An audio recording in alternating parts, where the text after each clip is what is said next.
तो अध्यादेश जी आर आम्हाला पाहिजे.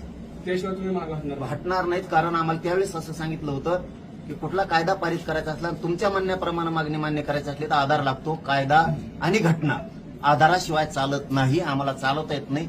आम्हाला कायदेमंडळ चालवावं लागतं. आधाराशिवाय आम्ही जनतेला काय उत्तरं द्यायची? तर तुमच्या मागणीसाठी आधार लागतो. तर आता 58 लाख नोंदींचा अहवाल सरकारकडे आहे.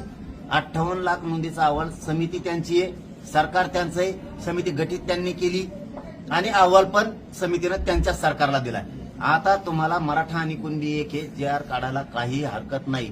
आतापर्यंत दिलेले ओबीसी आरक्षण ज्यांना ज्यांना दिलं गेलं, ज्यांना ज्यांना पोटजात उपजात म्हणून घातलं गेलं, कोणाचाही आधार नव्हता, कोणाचाही निकष जुळलेला नाहीये. फक्त पोट जात दिसली तत्सम म्हणून आज घातली.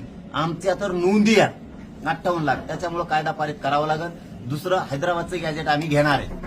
सातारा संस्थांचं गॅजेट आम्ही लागू करून घेणार आहेत, कारण पश्चिम महाराष्ट्र पूर्ण बसतोय त्याच्यामध्ये. आणि बॉम्बे गव्हर्नमेंटचं औंध संस्थांमध्ये इतके पुरावे, इतक्या नोंदी आहेत की अख्खा पश्चिम महाराष्ट्र कोकण बसू शकतो, इतके पुरावे. मग आम्हाला ते पण घ्यायच्यात. म्हणजे मराठा आणि कुणबी एक ते तिन्ही गॅजेटेर सगळ्या सोयरीची अंमलबजावणी सुद्धा आम्ही यावेळेस घेणार आहेत. आधी सुद्धा काढली. राज्यातल्या सरसकट गुन्हे मागे घेण्याचा शब्द त्यावेळेस सरकारनं दिला होता.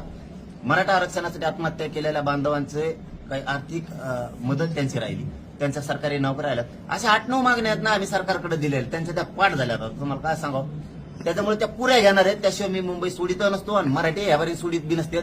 आणि इतके मराठी पहिल्यांदाच मराठ्याला बघणार आहेत